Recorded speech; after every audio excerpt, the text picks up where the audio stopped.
porcelain plate didn't just fall, it detonated. The sound, a sharp crack followed by a splintering crash, ripped through the hushed reverence of Aria, Chicago's most exclusive dining room. Every head in the private salon turned. Every hushed conversation died.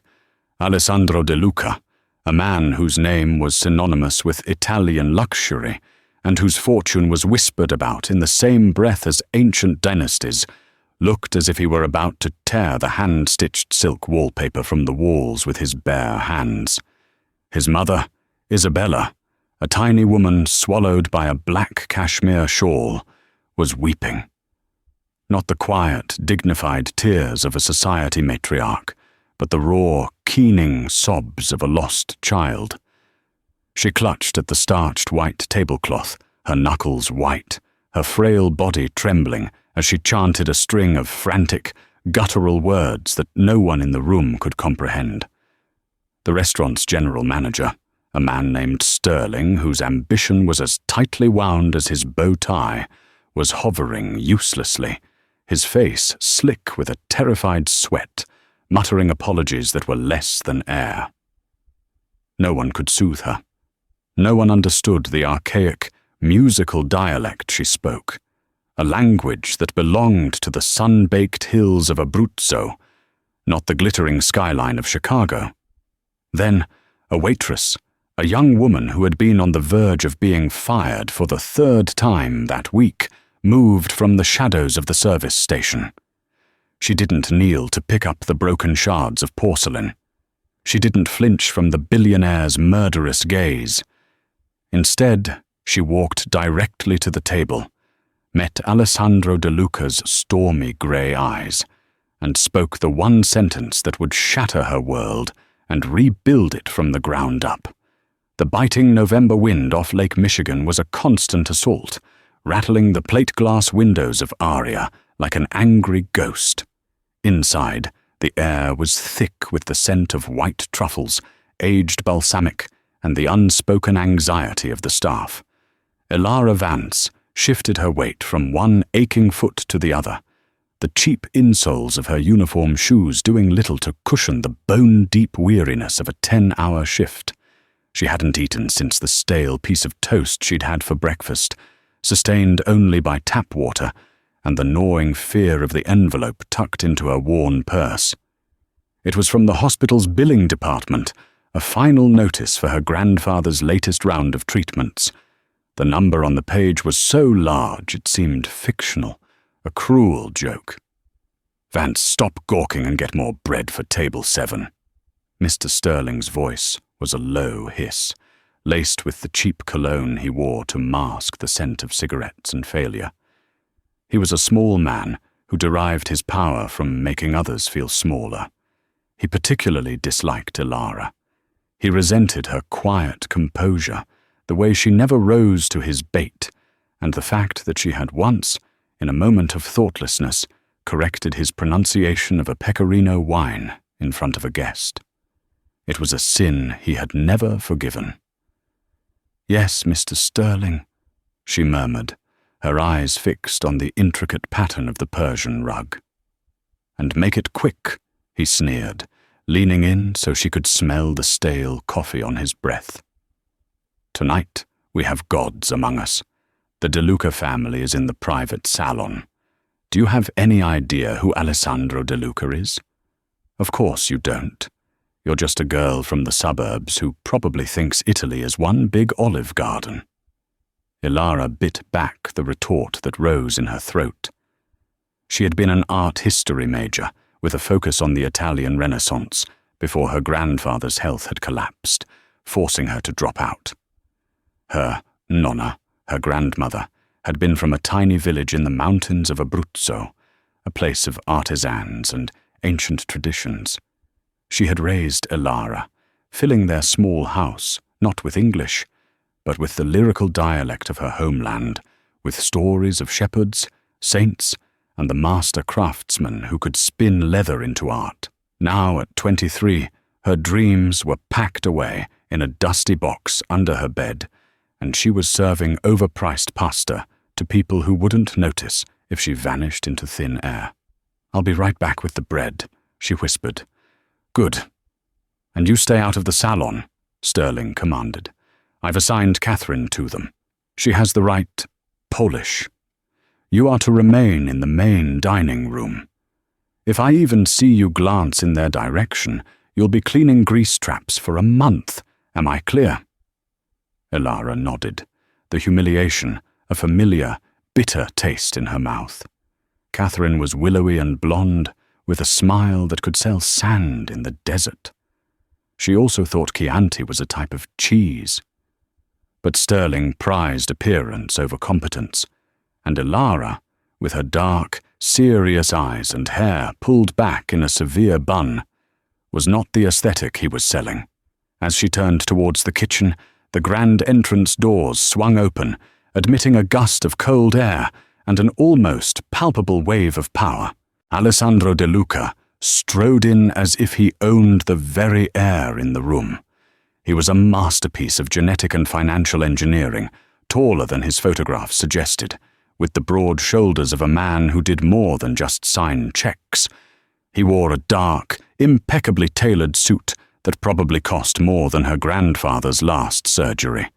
His hair was the color of dark chocolate, and his eyes, a startling shade of stormy gray, swept the room with a look of weary impatience.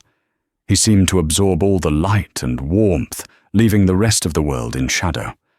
On his arm, clinging to him with a bird-like fragility, was his mother, Isabella. She was dressed in elegant, somber black, a string of pearls her only ornament. She moved slowly, her gaze darting around the opulent room, not with admiration, but with a wide-eyed, frantic confusion. She looked like a frightened sparrow in a cage of gold and crystal. "Mr. De Luca, Signora De Luca, welcome," Sterling gushed, bowing so low his forehead nearly brushed the floor. "We have the salon prepared for you, with the finest view of the city." Alessandro gave a curt nod, his attention focused entirely on his mother. "Ensure it is quiet. My mother is tired from the journey." "Of course, sir. Anything you need." Elara watched from the doorway of the kitchen, a strange ache blooming in her chest as she looked at the old woman. She recognized that expression. It was the same look of profound dislocation she had seen on her Nonna's face in her final years.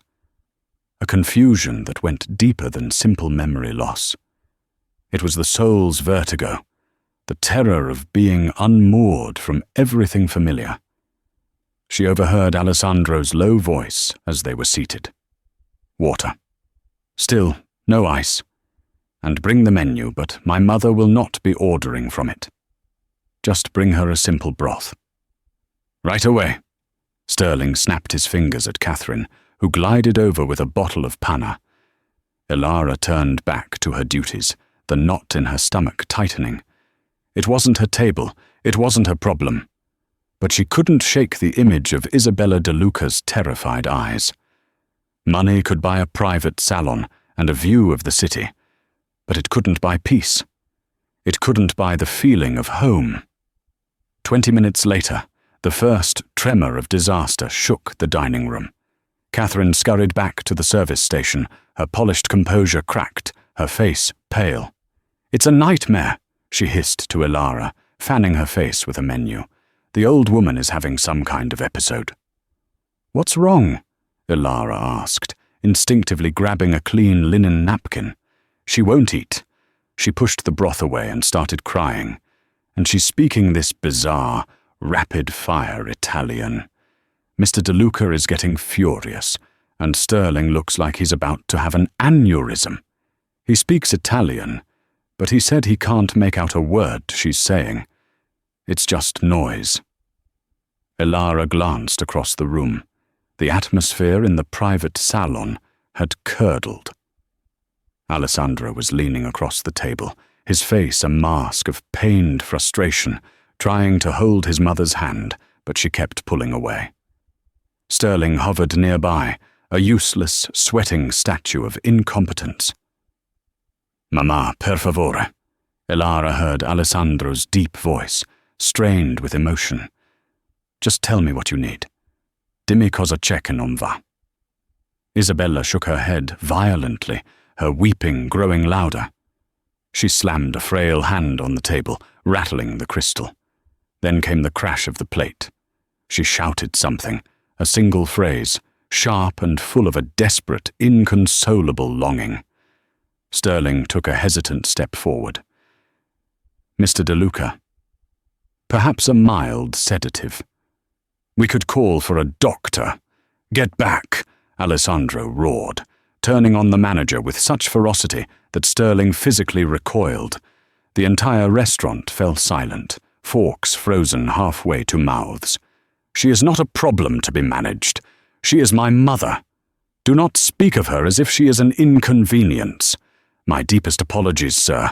I only meant— Find me someone who can understand her, Alessandro demanded, his voice a low, dangerous growl.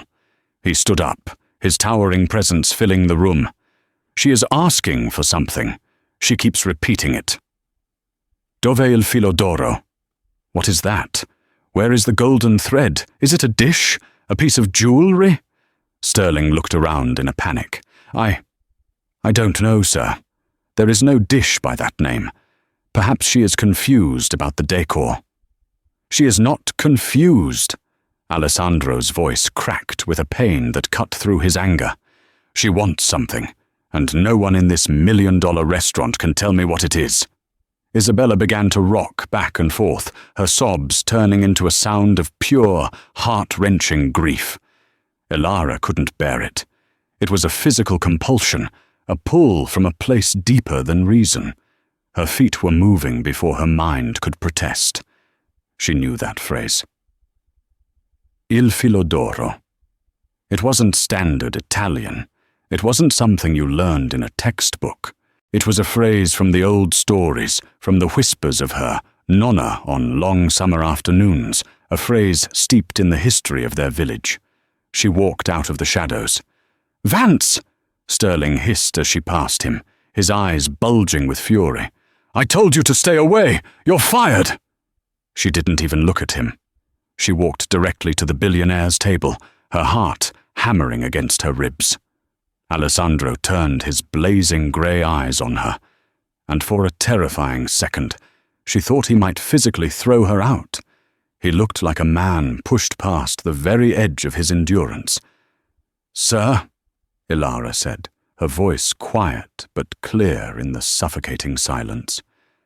"She's not asking for a thing." Alessandro stared at her. She was just a waitress in a drab uniform, her face pale with exhaustion, her hands rough from work.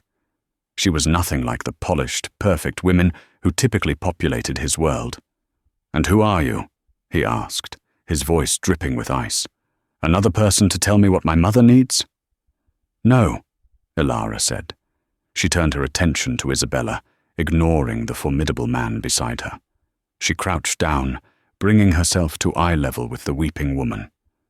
Isabella's eyes were squeezed shut, her face a crumpled mask of sorrow. Elara took a slow, deep breath, reaching into the treasure chest of memories her grandmother had left her. "Signora," Elara whispered, her voice shifting into the soft, melodic cadence of the Abruzzese dialect. "La mano che tesse la storia non ha bisogno di vedere, perché il cuore ricorda il sentiero." The hand that weaves the story does not need to see, for the heart remembers the path. Isabella De Luca froze, her sobbing hitched in her throat. Her eyes, the same stormy grey as her son's, flew open and fixed on Elara's face. A stunned, disbelieving silence replaced her grief.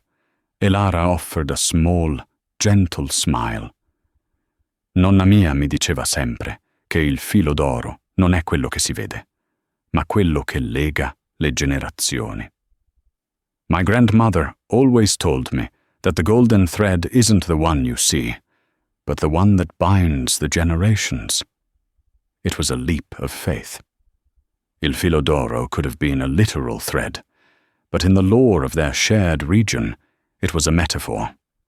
It was the legacy of craftsmanship, the unbroken line of skill passed from mother to daughter, specifically the fine, gold-colored silk thread used by the De Luca family's ancestors to stitch their signature onto the first leather bags they ever made.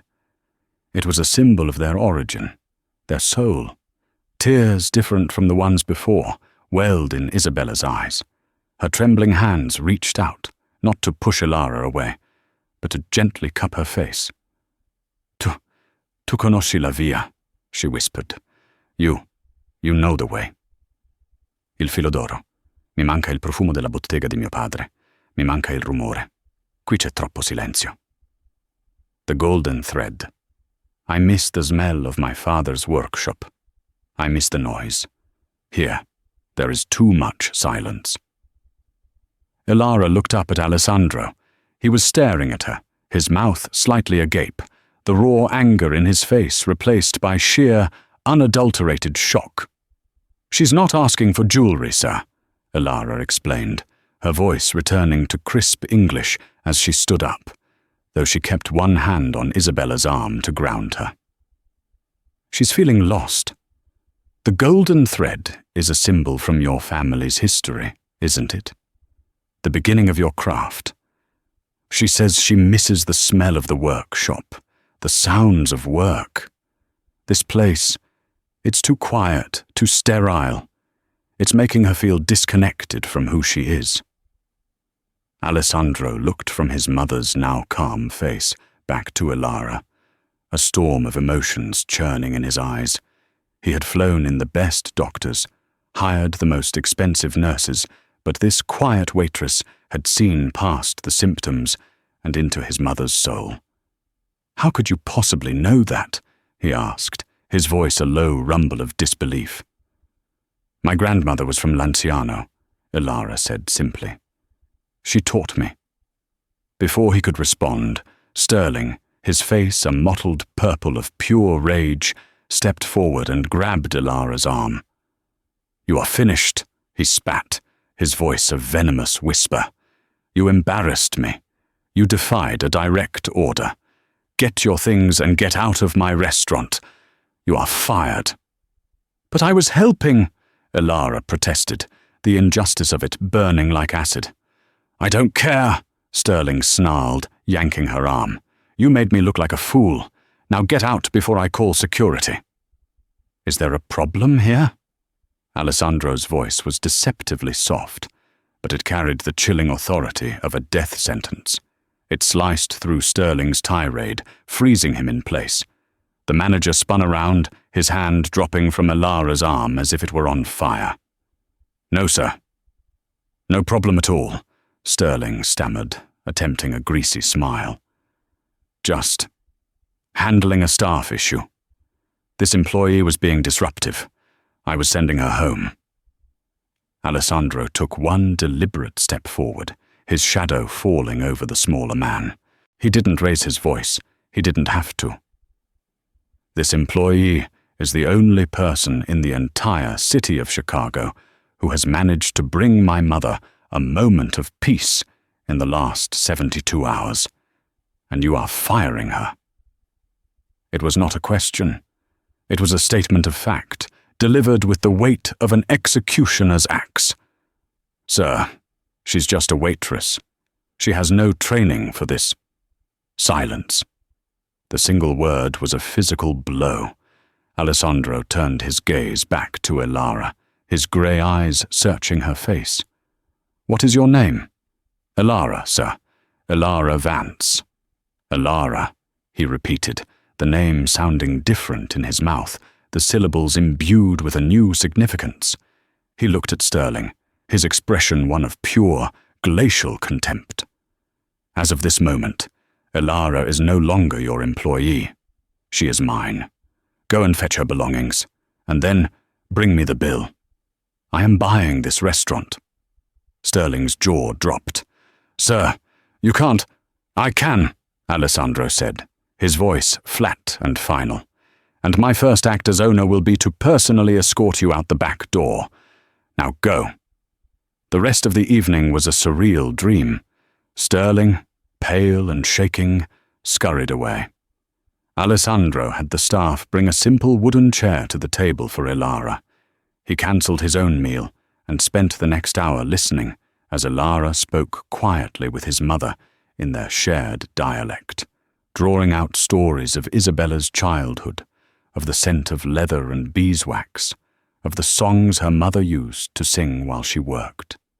For the first time since they had arrived in America, Isabella smiled.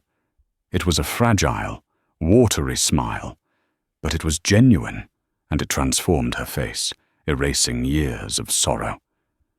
Alessandro watched, his expression unreadable. He didn't interrupt.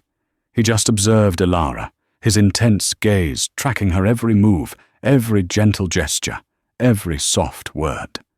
She was used to being invisible, a ghost who refilled water glasses and cleared plates. To be the sole focus of a man like Alessandro De Luca was both terrifying and intoxicating. She felt seen, truly seen, for the first time in years. When it was time to leave, Alessandro helped his mother to her feet. Isabella clung to Ilara's hand. "Resta con me, figlia mia," she pleaded. "Stay with me, my daughter." "Walk us out, Ilara," Alessandro said. It was not a request. She followed them into the cold Chicago night. A gleaming black Maserati was purring at the curb, a driver holding the rear door open. After ensuring his mother was settled comfortably inside, Alessandro closed the door and turned to face Ilara. The city lights cast sharp shadows across the chiseled planes of his face. "My mother has Alzheimer's," he said, the admission raw and unguarded. "It's progressing. The change in environment, the stress of this trip. It has accelerated her confusion. I brought her here to see a specialist, but I think I've only made it worse. I've hired nurses, companions. She screams at them. She throws things. She doesn't trust anyone." He paused, his gaze locking with hers. "But she doesn't scream at you. She called you her daughter." Ilara hugged her thin coat around herself, unsure of what to say. Behind the formidable corporate titan, she saw only a son, desperate and afraid of losing his mother piece by piece.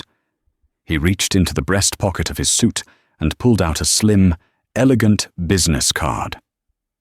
"I need someone to be with her while we are here. Not a nurse, a companion. Someone who understands. Someone who speaks her language. Not just the words, but the language of her heart." "Mr. De Luca, I'm a waitress," she stammered. "Or I was. I don't know what I am now. I will pay you $20,000 a week." Ilara felt the air leave her lungs in a rush. She must have misheard. "I'm sorry, what?" $20,000 a week," he repeated, his voice calm and steady. "Plus accommodation. We are in the presidential suite at the Peninsula. You will have your own adjoining suite. Your only job will be to keep my mother calm and happy." The amount was staggering. It was life-altering. It was the answer to every prayer she had whispered in the dark. It would pay for her grandfather's medical care 10 times over. That's an insane amount of money." "You are not just a waitress," Alessandro said, taking a step closer. The space between them crackled with an unspoken energy. He was so close she could feel the heat radiating from him, smell the subtle, expensive scent of his cologne. Sandalwood, bergamot, and something uniquely his. "Tonight, you performed a miracle." My mother's smile. "Do you have any idea what that is worth to me?" "It is worth everything." He pressed the heavy cardstock into her hand. His fingers brushed against her palm, and a jolt of pure electricity shot up her arm, making her breath catch in her throat. "Be at the Peninsula tomorrow morning, 8 o'clock sharp," he commanded softly. "My head of security, Marco, will be waiting for you in the lobby." He turned to get into the car. The window slid down with a silent hum as the engine rumbled to life. He looked at her one last time, his grey eyes seeming to pierce right through her. "And Elara," he added, his voice a low murmur that sent a shiver down her spine. "Pack a bag. You won't be going back to your old life." The Maserati pulled away from the curb, its red tail lights disappearing into the river of Chicago traffic.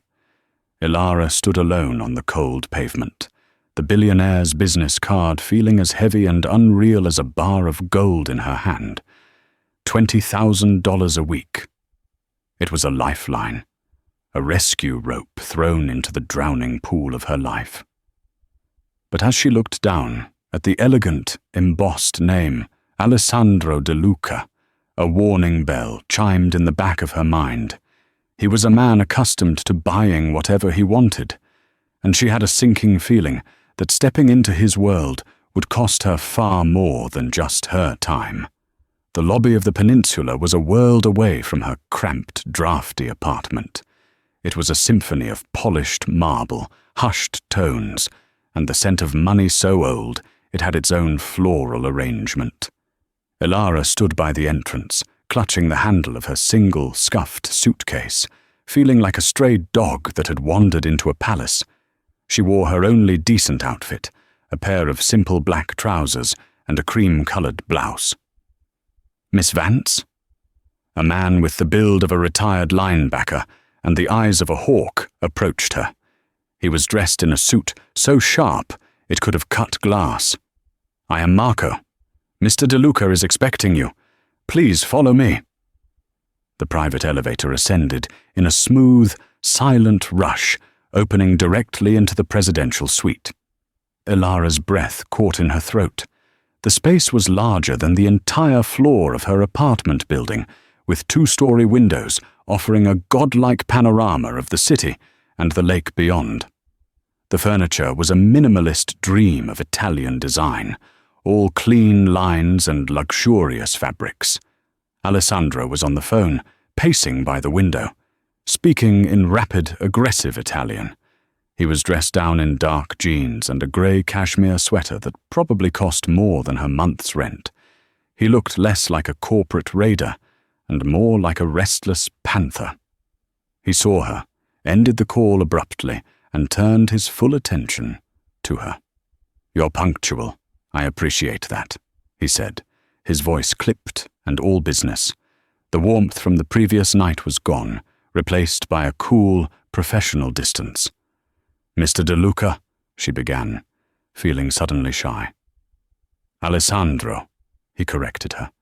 "If you are to be a companion to my mother, we must dispense with formality. Come, she is on the winter terrace." Isabella De Luca was sitting at a small table, wrapped in a blanket, staring blankly at a plate of untouched pastries. When she saw Elara, however, her entire being lit up from within.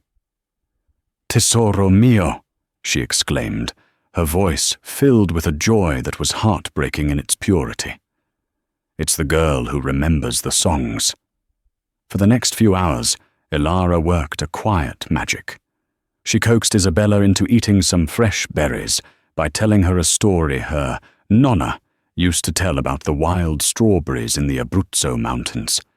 They looked through a photo album, and Elara helped put names to faces that were beginning to fade from Isabella's memory, speaking to her only in the dialect, creating a small, safe bubble of familiarity in the vast, strange suite.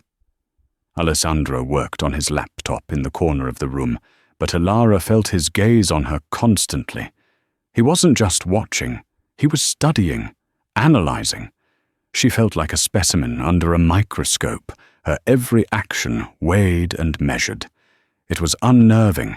He was trying to decide if his investment was a sound one. Around noon, the doorbell chimed. "That will be the stylists," Alessandro announced, closing his laptop with a decisive snap. "Stylists?" Elara asked, confused. "There is a major philanthropic gala tonight at the Art Institute," he explained, standing up. "My company is a primary sponsor. My mother, obviously, cannot attend. I require a date. He looked at her directly. As my employee, you will accompany me. Panic seized her. Me? I can't go to a gala. I'm here for your mother. I don't have anything to wear. Marco will stay with my mother. She will be asleep by 9, he said, dismissing her concerns with a wave of his hand. And your wardrobe is being taken care of. I need more than just a beautiful woman on my arm tonight, Ilara. The host of the event, a potential investor for a new foundation I'm launching, is notoriously difficult. His wife, however, is from Rome. She holds the real power in the family. She is sentimental about her home. I need you to charm her, to speak to her of Italy in a way that I cannot. I'm not a corporate strategist, Alessandro. You are whatever I require you to be, he interrupted, his voice dropping low as he walked towards her. He stopped just inches away, his presence overwhelming.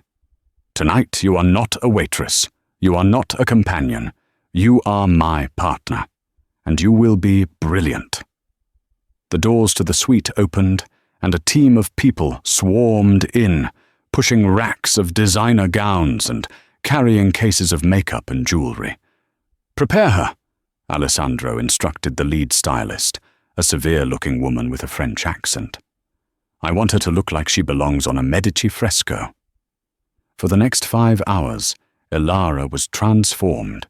She was steamed, exfoliated, and massaged. Her dark hair was swept up into an elegant chignon that highlighted the graceful line of her neck.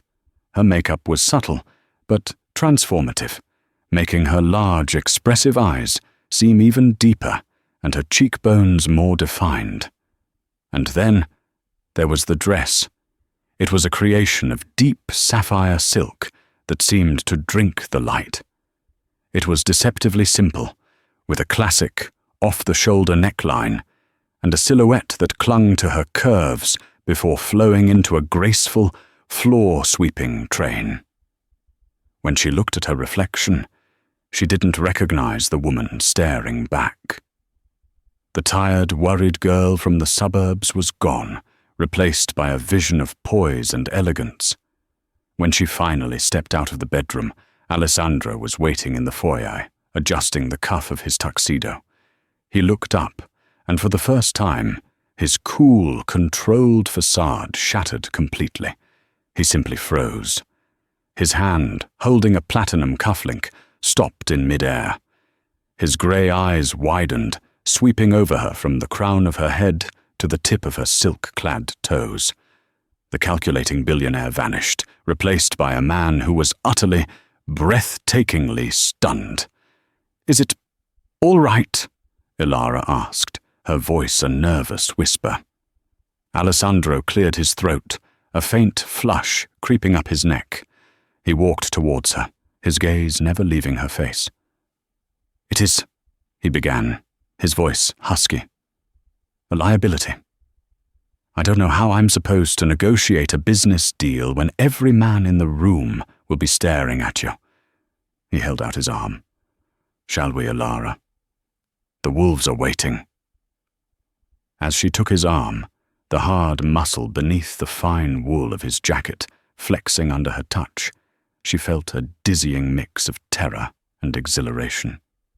She was walking into a lion's den, armed with nothing but a borrowed dress and her grandmother's stories. She didn't realize that the most dangerous predator in the room wasn't an investor, but a woman from Alessandro's past. A woman named Sofia Ricci, his former fiancée, who had no intention of letting him go. The Grand Hall of the Art Institute was a battlefield disguised as a fairy tale. Under the soft glow of priceless impressionist paintings, Chicago's wealthiest citizens mingled, their diamonds competing with the flash of paparazzi bulbs. The air hummed with the sound of discreet power plays and the clinking of champagne flutes. When Ilara entered on Alessandro De Luca's arm, a ripple of curiosity spread through the room like wildfire. He was a notoriously private man, and the stunning, unknown woman beside him was an enigma.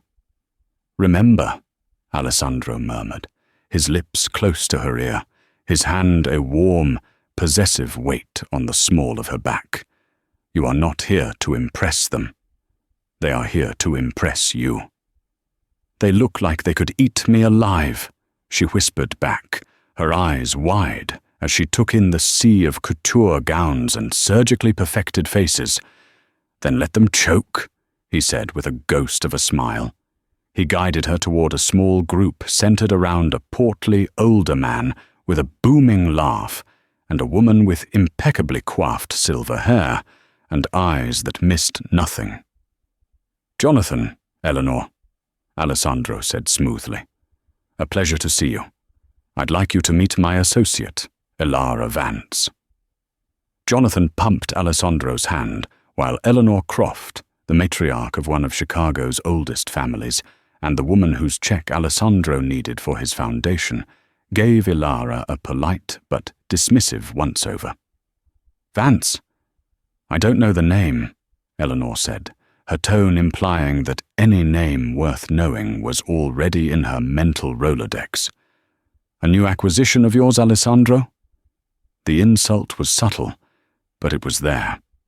Elara felt her cheeks flush.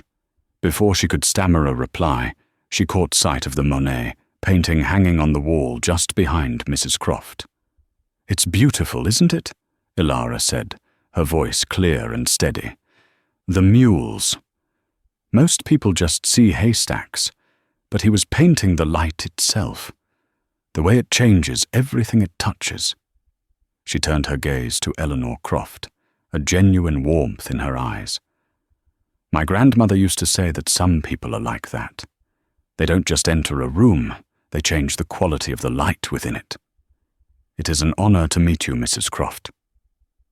Eleanor Croft was momentarily speechless. The compliment was so unexpected, so deeply personal and intelligent, that it disarmed her completely. A slow, genuine smile bloomed on her perfectly made-up face. "Well," she said, her voice thawing, "it seems your associate has an eye for more than just fashion.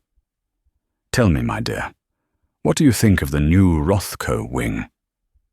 For the next hour, Elara held her own. She discussed art with an unfeigned passion and knowledge that charmed Eleanor completely.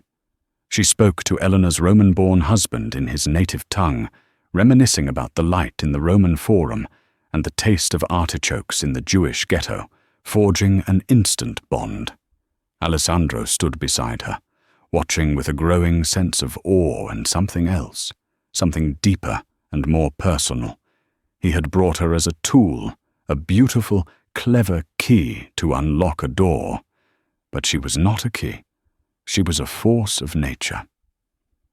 "You were extraordinary," he whispered as they stepped onto a secluded balcony overlooking the gardens, a rare moment of peace. She just wanted to talk about something other than money, Elara said with a shrug, the cool night air a relief on her warm skin. "I think she's lonely." "You see people?" Alessandro said, turning to face her. The moonlight softened the hard edges of his face, making him look younger, more vulnerable. "I see assets and liabilities. You see souls." He reached out, his thumb gently brushing a stray strand of hair from her cheek. "Elara, Alessandro, darling, I thought I smelled the scent of ambition and broken promises." The voice was melodious and sharp, like a silver bell cracked down the middle. Alessandro stiffened, his entire posture changing. The warmth vanished, replaced by a wall of ice. He dropped his hand and turned. Standing in the doorway was a woman who looked like she had been sculpted from marble and ice. She was blonde, impossibly beautiful, and wore a blood-red dress that clung to her like a second skin. Her smile was a predatory slash of red lipstick. "Sophia," Alessandro said, his voice flat and devoid of all emotion. "Don't sound so thrilled to see me," Sophia Ricci purred, gliding onto the balcony. Her eyes scanned Ilara from head to toe with blatant, dismissive contempt. "I see you've brought the entertainment. Let me guess. She's an opera singer, an actress? You always did have a taste for the dramatic arts." "Ilara is my guest, Sophia," Alessandro said, his voice dangerously low. "Of course she is." Sophia laughed, a brittle, unpleasant sound. She turned her venomous smile on Ilara. "Enjoy it while it lasts, dear. His attention span is notoriously short. He'll shower you with gifts, make you feel like the center of the universe, and then one morning you'll wake up and he'll be gone. All you'll have to remember him by is a very generous severance package." The words were a direct hit, striking a nerve Ilara didn't even know was exposed. Was that what this was? A temporary, high-priced fantasy? "Sophia is the daughter of our biggest competitor," Alessandro explained to Ilara, though his cold eyes were still fixed on his ex-fiancée. "Our engagement was a merger that, thankfully, failed to materialize." "Oh, it was more than a merger, darling," Sophia shot back, her smile tightening. "It was a dynasty. But you couldn't stomach a partner who was your equal. You prefer charity cases." She took a deliberate step toward Ilara. "Tell me, did he buy you this dress? Or did you have to rent it? I hear the Waitress business in Chicago is terribly slow this time of year." The blood drained from Ilara's face. "How did you—" "Oh, I have my sources," Sophia said, with a triumphant smirk. "A little bird at Aria told me all about the dramatic scene with your mother, how you hired the help right off the floor. It's so tragically romantic. But a waitress is still a waitress, no matter how much silk you wrap her in." Sophia leaned in, her voice dropping to a conspiratorial whisper. "He's using you. He's using you to charm the Crofts, and he's using you to make his mother comfortable. Once the foundation check is signed and his mother is settled, you'll be back on the street. A little richer, perhaps, but just as alone." "That's enough," Alessandro snarled, stepping between them, a protective shield in front of Ilara. "Is it?" Sophia challenged, her eyes glittering with malice. "Did you tell her about your grandfather, sweetie? About the hospital bills?" "Oh, yes. I know all about it. You're not here for Alessandro's charm. You're here for his checkbook. You're no better than I am, except my price is higher." The accusation hung in the air, ugly and undeniable. Ilara felt sick. The truth of her situation, stripped bare and twisted into something cheap and transactional, was unbearable. Tears pricked her eyes. Seeing her advantage, Sophia delivered the final blow. She picked up a glass of red wine from a nearby table. "You know, the problem with cheap imitations," she said, looking at Ilara's dress, "is that they stain so easily." With a flick of her wrist, she tripped, sending the entire glass of dark red wine splashing across the front of Ilara's sapphire gown. The dark stain spread like a gaping wound. "Oh, clumsy me," Sophia said, her eyes alight with victory. The silence on the balcony was absolute. Ilara stared down at the ruined dress, the shame and humiliation, a physical weight crushing her chest. Alessandro did not yell. He did not move. He simply looked at the stain on Ilara's dress. Then he looked at Sophia. And for the first time, Ilara saw the truly dangerous man that lurked beneath the civilized veneer. He calmly took a full bottle of champagne from an ice bucket on the table. "You are right, Sophia," he said, his voice a terrifyingly soft purr. "Accidents do happen." He uncorked the bottle with a single, fluid motion. And then, slowly and deliberately, he poured the entire contents over Sophia Ricci's perfectly styled blonde hair. The crowd inside, drawn by the drama, gasped. Sophia shrieked as the cold, sticky liquid cascaded down her head, ruining her makeup and soaking her expensive red dress. "Get out!"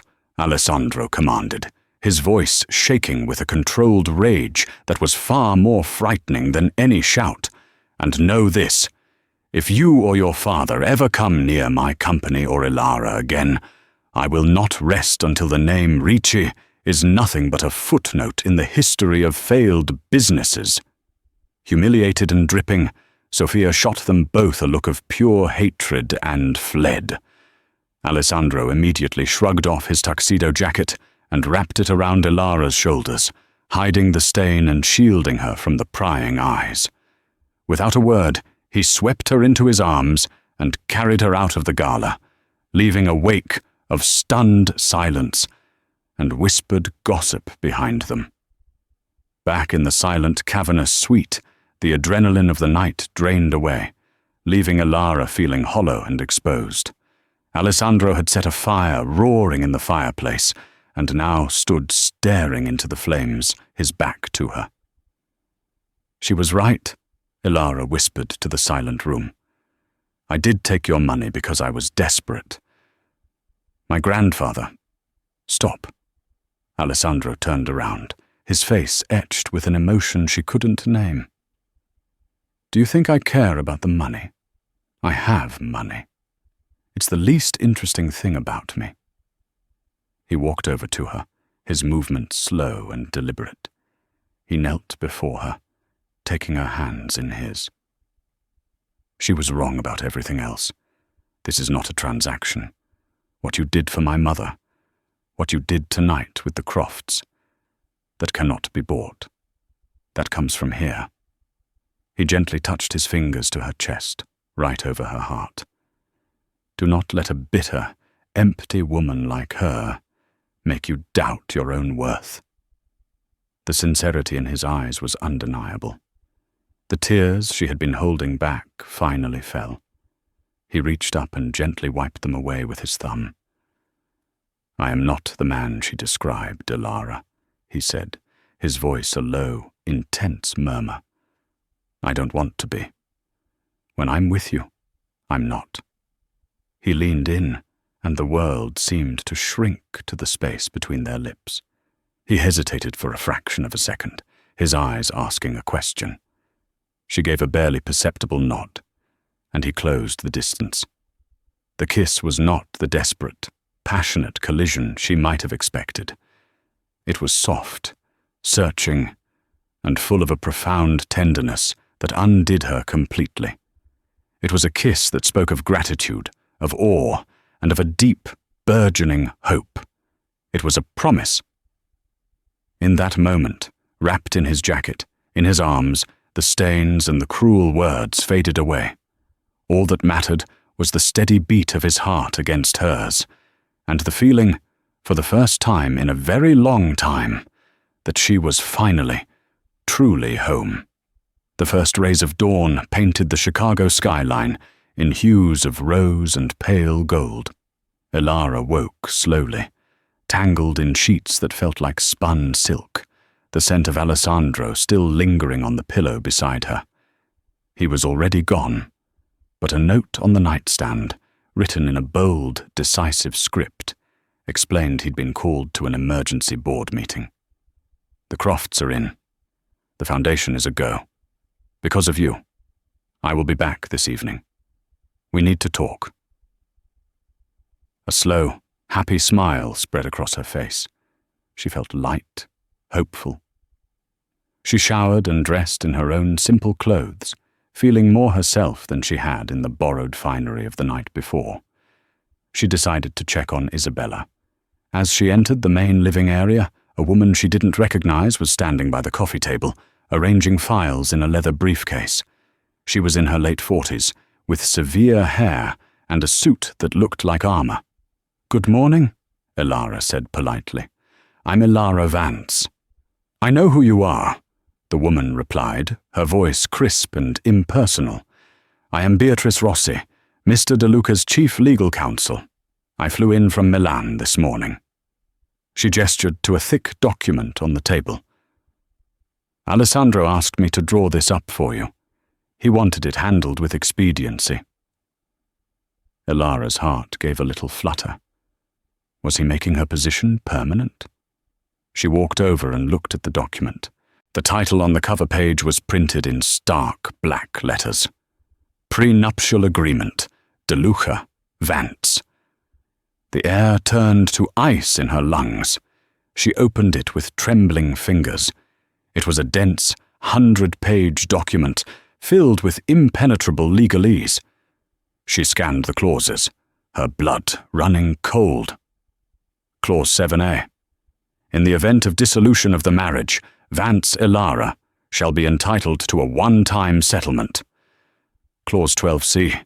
All assets, properties, and holdings of DeLuca Alessandro shall remain his sole and separate property. Clause 19. Any issue born of the union will be subject to. This wasn't a proposal. It was a corporate merger. It was a cold, calculated contract designed to protect assets, mitigate risk, and quantify a human relationship in dollars and cents. The tenderness of the previous night, the whispered promises, the soul-bearing kiss, it all felt like a lie, a prelude to a negotiation. He hadn't seen her soul. He'd seen a potential liability that needed to be managed by his legal team. "Is there a problem, Miss Vance?" Beatrice asked, her tone clinical. "It is a standard agreement. Quite generous, in fact." "Generous," Ilara repeated, the word tasting like ash in her mouth. She looked at the signature page, waiting for her name. She felt like a fool, a naive, stupid fool who had mistaken a billionaire's fleeting fascination for something real. Sophia had been right all along. She had a price, and this document was the invoice. "Where is he?" Ilara asked, her voice dangerously quiet. "Mr. DeLuca is in a meeting until late this afternoon. He asked that you review the document and have any questions ready for me when he returns." "I have no questions," Ilara said. She closed the document with a soft thud. She looked around the magnificent suite, at the priceless art, the panoramic views. It was a beautiful cage, and she had almost willingly locked herself inside. She walked back to her suite, her movements stiff and robotic. She packed her single, scuffed suitcase. She took the $20,000 check from the first week, the only money she felt she had truly earned, from the dresser and placed it on the bed. Then she walked back into the living room, past the surprised legal counsel. "Miss Vance? Where are you going?" Ilara didn't answer. She walked to the grand piano in the corner, where a framed photograph of Alessandro and his mother sat. She took a pen from a nearby desk and, on the back of a piece of hotel stationery, she wrote a short note. She folded it and tucked it into the frame.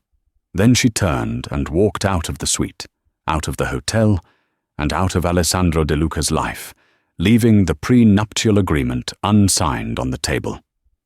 Alessandro returned to the penthouse just after 6, exhausted but victorious.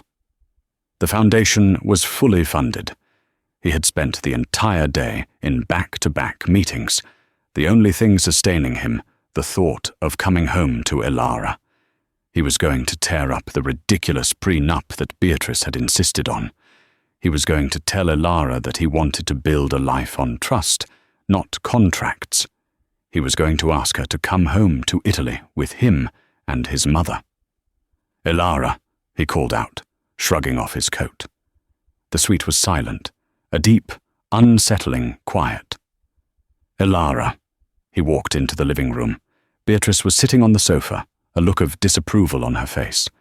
"She's gone," she announced. "Gone? Gone where?" "To the pharmacy, to visit her grandfather." "No, Alessandro. She packed her bag and left. Hours ago. She refused to sign." Beatrice gestured to the unsigned document on the table. "I told you this was a mistake. A girl like that, from her background, she was clearly overwhelmed. Or perhaps she was holding out for a better offer." Alessandro stared at the prenup, a cold dread coiling in his stomach. He had been an idiot. He should have been here. He should have given it to her himself, explained it was a formality, a relic of a life he wanted to leave behind. He had let his lawyers and their cold logic speak for him, and he had broken the most precious thing he had ever found. "Where did she go?" he demanded, his voice raw. She didn't say. Marco tried to stop her, but she insisted. She took a taxi. He began to pace the room like a caged animal, his mind racing. He had to find her. He had to fix this. His eyes fell on the photograph on the piano. A small, folded piece of paper was tucked into the corner of the frame. He pulled it out. It was her handwriting, elegant and precise. Alessandro. A thing of beauty is a joy forever. Its loveliness increases. It will never pass into nothingness. My grandmother taught me that Keats poem. She believed that the value of something, a piece of art, a person, a feeling, is not in what it costs or what it's worth on paper, but in its ability to move the soul. You cannot quantify joy in a legal clause. You cannot put a price on trust. I hope your foundation does wonderful things, and I hope, one day, you find something you aren't afraid to acquire without a contract. Goodbye. Ilara. The note was a punch to the gut. He had treated her like a masterpiece he was acquiring for his collection, complete with provenance and an insurance policy. He spun around. "Marco, get the car. Track her credit card. Track her phone." "I can't, sir." Marco's voice came over the intercom. "She paid the taxi in cash, and she left the phone you gave her on the nightstand in her room." Desperation clawed at him. He ran to his mother's room. Isabella was sitting by the window, looking out at the city lights, her face etched with a familiar sadness. "She's gone, isn't she?" Isabella said, not looking at him. The girl with the sunshine in her voice. "You let her go." "I didn't mean to, Mama," he said, his own voice breaking. "I made a mistake." "The most valuable things are the most fragile, Alessandro," she whispered, her lucidity a rare and painful gift. "My father taught you that about the leather. It seems you forgot to apply it to the heart." He had to think. Where would she go? Not back to her old apartment. She had no job. She was proud. She wouldn't want to be found. But her grandfather, she would never abandon him. "Get me the address of St. Mary's Hospital," he barked into the intercom, "and find out the name of her grandfather." The waiting room of the geriatric care wing was a sterile, cheerless place that smelled of antiseptic and despair. Ilara sat on a hard plastic chair, holding her grandfather's frail, sleeping hand. She had paid the most pressing of his bills with the cash she had, but it was a temporary fix, a small bandage on a mortal wound. She had no plan. She only knew she couldn't be in that golden cage for one more second. The door to the waiting room swung open. She didn't look up, assuming it was a nurse. Ilara. Her head snapped up. Alessandro was standing there, his expensive suit looking utterly out of place in the drab surroundings. He looked haggard, his hair disheveled, his tie loosened. He looked like a man who had been through a war. "How did you find me?" she whispered, her heart a wild, frantic bird in her chest. "You are the most important thing in my life," he said, his voice thick with emotion. "I would have torn this city apart, brick by brick, to find you." He walked over, his eyes never leaving hers. He ignored the other people in the room. He knelt down in front of her, just as he had the night before. But this time, it was not in a palace, but in a hospital, the great equalizer. "I am a fool," he said, his voice raw. "I live in a world of contracts and clauses, of risks and bottom lines. It's the only language I've known for so long, I forgot how to speak any other." "That document," It was a reflex. It was the armor I've always worn to protect myself. But I don't want to be protected from you. I want to be saved by you. He reached into his pocket, but he didn't pull out a ring box. He pulled out a small, simple object, a wooden spool wound with a shimmering, golden-colored silk thread. I called the village, he explained, his voice cracking. I found the granddaughter of the woman who used to supply my family. She's making this again, for us. This is the real contract, Elara. The filo d'oro. The thread that binds. It has no clauses. It has no expiration date. It's just a promise to build something real, something that lasts. He looked at her grandfather, sleeping peacefully. I have already taken care of this, he said quietly. All of it. Not as a payment, not as a gift, but because he is your family, and I want nothing more in this world than for your family to be my family. Tears streamed down Elara's face. They weren't tears of humiliation or sadness, but of a hope so overwhelming it felt like pain. I don't want to be your employer, Elara, he said, his grey eyes pleading. I don't want you to be my partner. I love you, and I am asking you to come home with me. Not to a penthouse, not to a contract, but home, to my mother, to Italy, to me. Teach me how to speak the language of the heart again, please. She looked at this powerful broken man kneeling on a linoleum floor, offering her not a diamond, but a thread. A beginning. A story to be woven together. She let go of her grandfather's hand and reached for his. Her fingers wrapped around the spool of thread, and his hand closed over hers. Yes, she whispered. Yes, Alessandro. I'll come home. 1 year later, the scent of lemon groves and sun-warmed stone filled the air at the De Luca villa in the hills of Abruzzo. Isabella sat in a wicker chair on the terrace, a contented smile on her face, showing a small, dark-haired boy how to braid scraps of soft leather. Alessandro came out of the workshop, his sleeves rolled up, a smudge of polish on his cheek. He walked over to Elara, who was sketching the rolling landscape in a worn notebook. He wrapped his arms around her from behind, resting his chin on her shoulder. On her left hand, a simple gold band sat beside a stunning sapphire ring that matched the color of the dress she had worn the night their story truly began. The Croft Foundation called, he murmured into her ear. The artisan school we funded with them has its first graduating class next month. They want the founders to give a speech. Elara smiled, leaning back into his embrace. Only if you let me write it, she teased.